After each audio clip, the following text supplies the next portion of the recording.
Миналата седмица едно момче от град Койнаре стана причина името на селището да се споменава в редица спортни сайтове и медии. Павел Танковски от град Койнаре бе обявен за най-бързият бегач в страната. На проведения в Сливен национален шампионат по лека атлетика, младият бегач дублира титлата си в дисциплината на 1500 метра, като този път грабна и златното отличие на 800 метра. Посетихме младият лекоатлет само ден след завръщането му от победния шампионат. Открихме го в спортната зала в град Койнаре, на поредната тренировка с клуба. Как се създават шампиони и много ли са 2 секунди в спорта? На тези и още въпроси се опитахме да потърсим отговор от момчето и неговия треньор. Всички тези медали твой треньор каза, че са твои. Ние останахме изненадани. Как може толкова много медали да спечели за толкова кратко време? С тренировки и ходим по състезанията и печелим. Последната ти победа обаче впечатли всички нас. Разкажи ни за състезанието, от което се завърна само преди няколко дни това в Сливен. Това беше национален шампионат за момичета и момчета по 16 години, за който се готвим от доста време и станах национален шампион. Национален шампион. Къде са медалите от това състезание? Тези двата. А до тях също виждам подобни. Тези два са от националните шампионати в зала в Добрич. Това беше в зимата, февруари месец ли беше състезанието? Да. Така, следващите? Това е от националния шампионат за младша възраст. Тук си сребърен медалист, така ли? Да. А този големия медал откъде? Това е от международно състезание в Турция на 4 по 100. Кога беше това? През миналия месец. Всъщност, от тази страна на масата са медалите ти само от началото на годината, от която са минали, т.е. годината е преполовена едва ли не вчера, а ти вече си натрупал килограми медали. Да. Как се става шампион? С много тренировки и упоритост.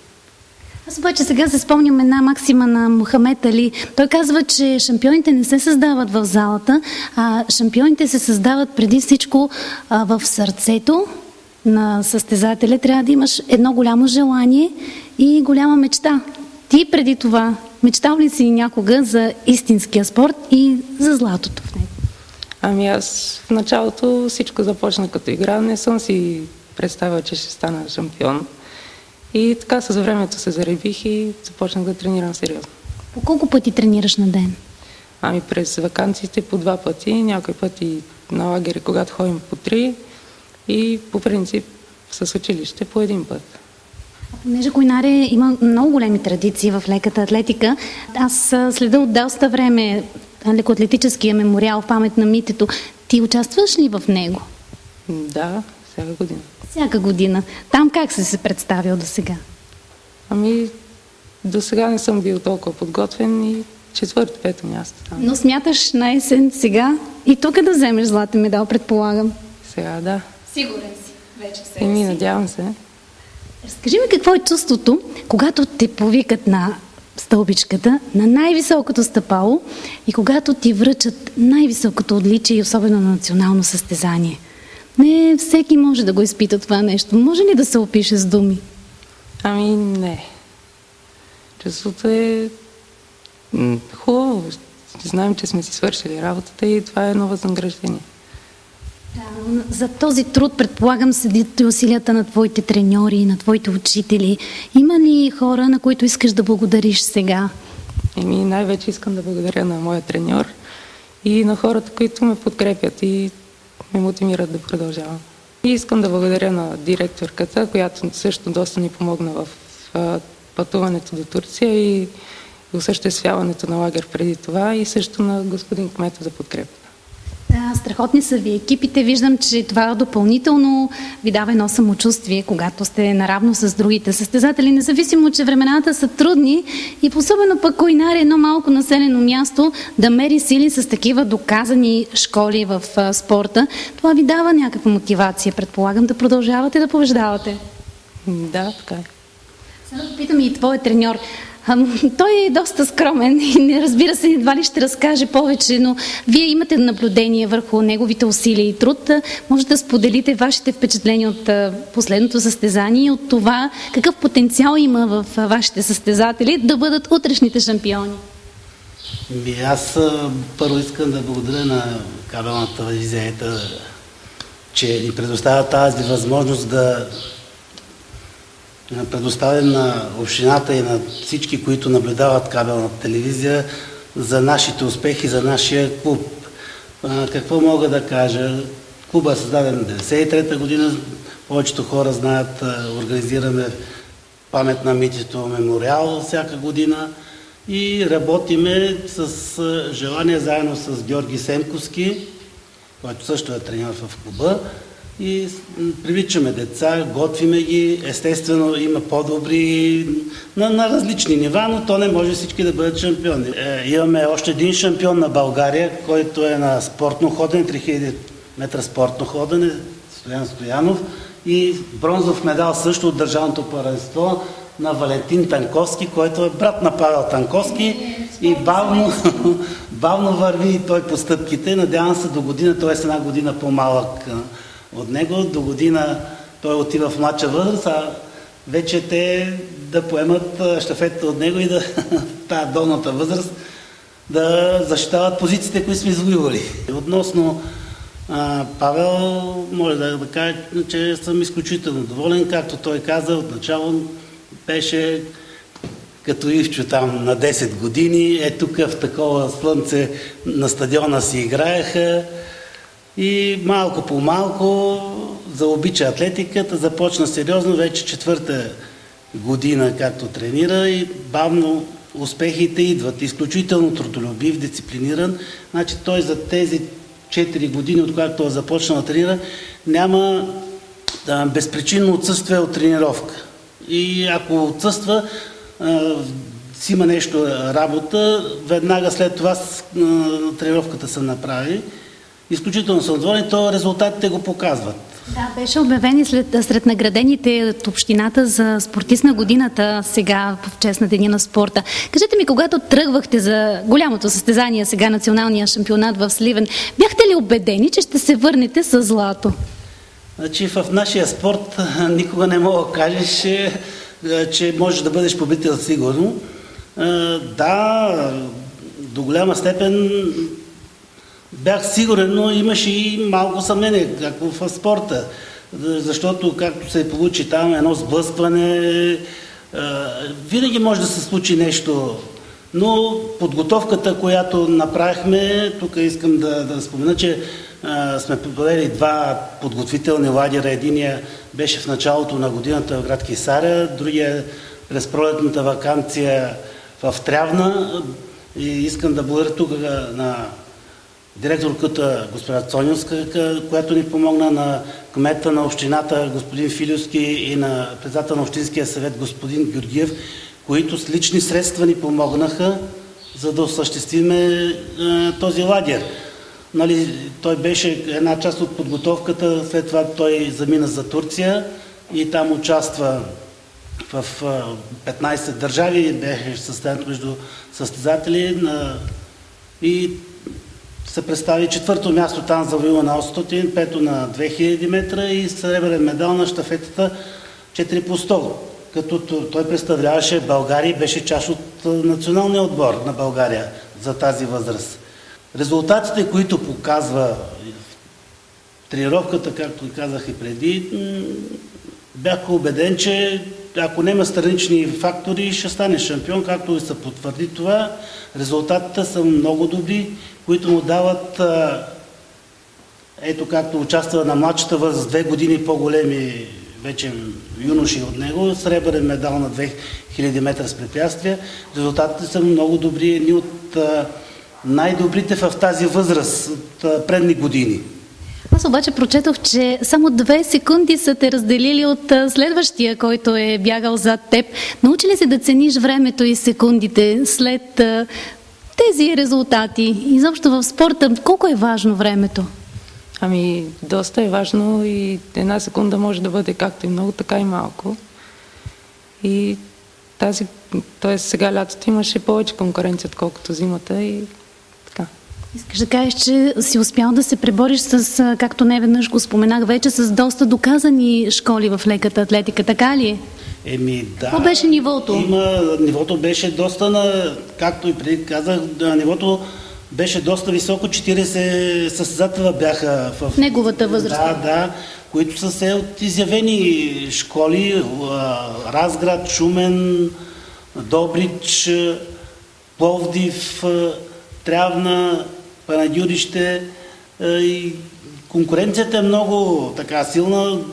Ние сме, може би, от 120 клуба, които са членове на Българската федерация по лека атлетика. Може би ние сме единствения клуб, който не е от община. Ние сме населено място към община Червен бряг. Сте общински център. Сте общински център, което е много по-трудно за намиране на средства и помагане.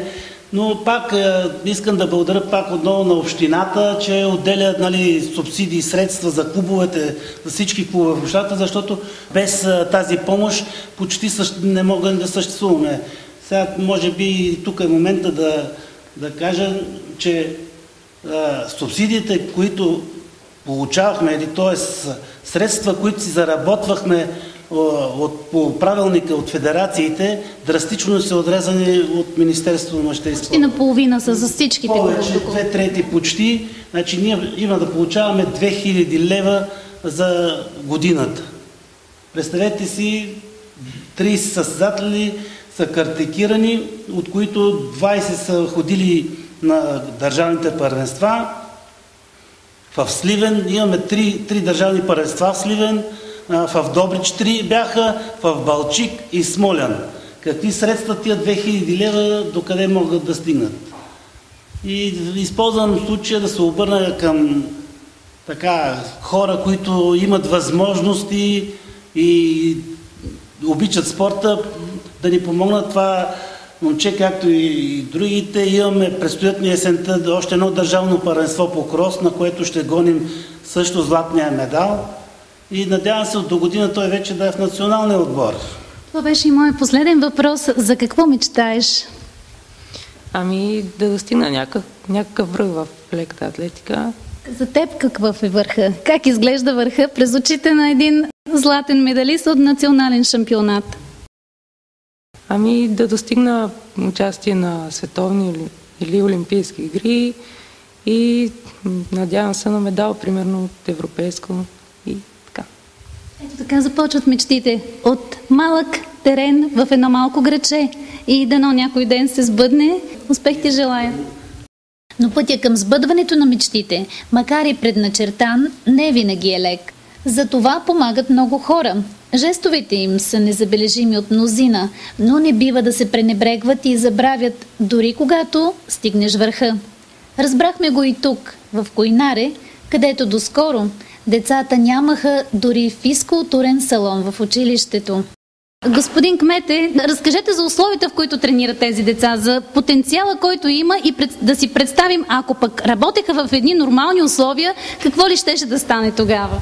Първо започна с благодарност за труда, който, както казах, полагат, за неимоверно трудните перипети, които се сблъскват всеки ден, било финансови, било технически перипети и така нататък. Те успяват да ги преодолят, защото те са един екип, един отбор.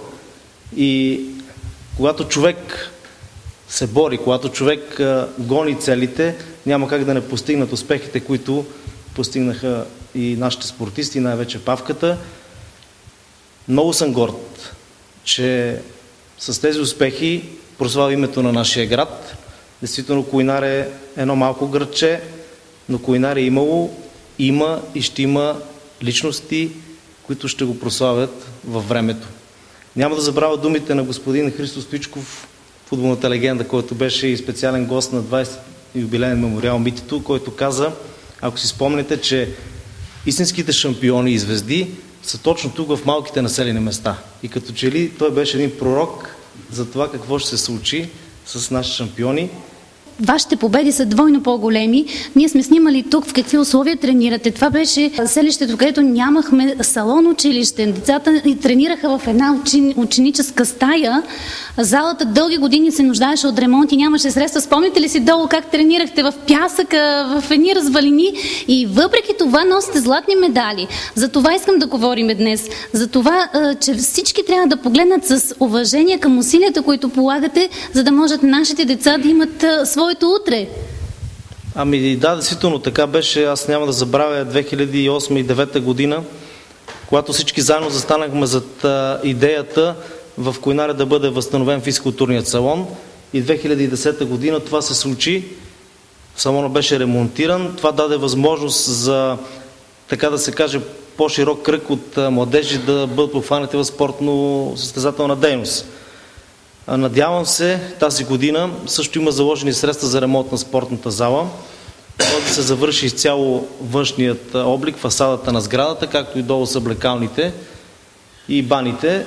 Надявам се това да се случи в най-кратки срокове. Благодаря на община Червен бряг, на ръководството на общината.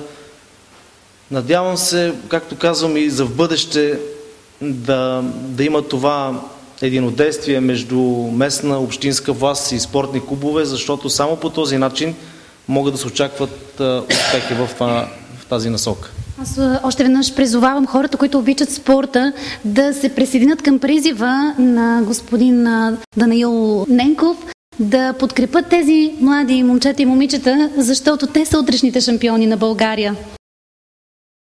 Това беше всичко в предаването ни за днес. От мен и екипа на Акценти, приятна и спокойна вечер, до следващата ни среща.